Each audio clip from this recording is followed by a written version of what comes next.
before this woman, and Gibbons was not competent to hold that office. The first day he set foot in the criminal courthouse was the day he was sworn in as DA. So the top man had never tried a criminal case of any kind. So he was a figurehead. Now that was after my time in the trenches. I was on the bench. The lawyers would tell me that you couldn't go to the DA for an offer. You couldn't go for final justice because you didn't know what was going on. He'd bring some assistant in. And then he brings this woman up from Division 5 criminal court, where I have to, and I unfortunately have to say, one of the worst racists I've ever encountered presided. And I'll tell you just a brief thing about what I meant by that.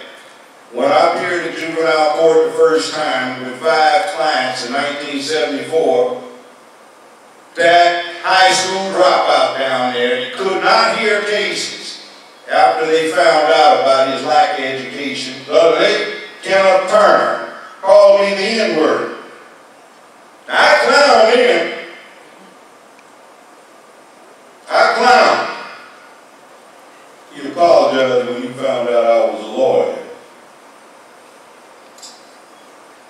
I was in Division 5 back in the late 70s. Ruby Wharton, the mayor's wife, and I were trying the case together.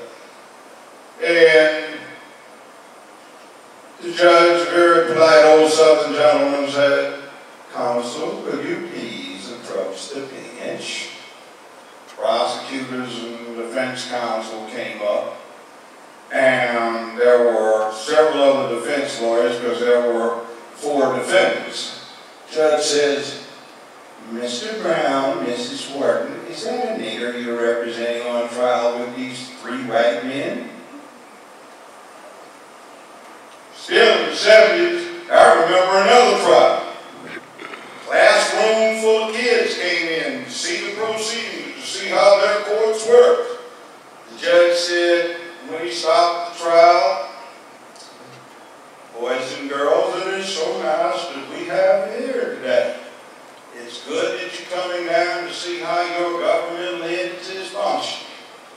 In the box, we have 12 tried and true members of this county who are sitting on this jury, and 2 at the end who are alternates in case, God forbid, anybody gets sick.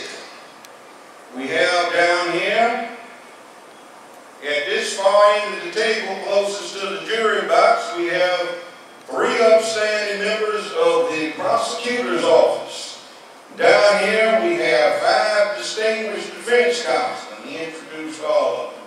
And behind them, we have 3 niggers who stole 22 cars from some white people. That shall be counted. But you see, some people don't care about that, and that's supposed to go by the wayside. So we're supposed to passively go along with a continuation of his travesty that's been in there since the Civil War.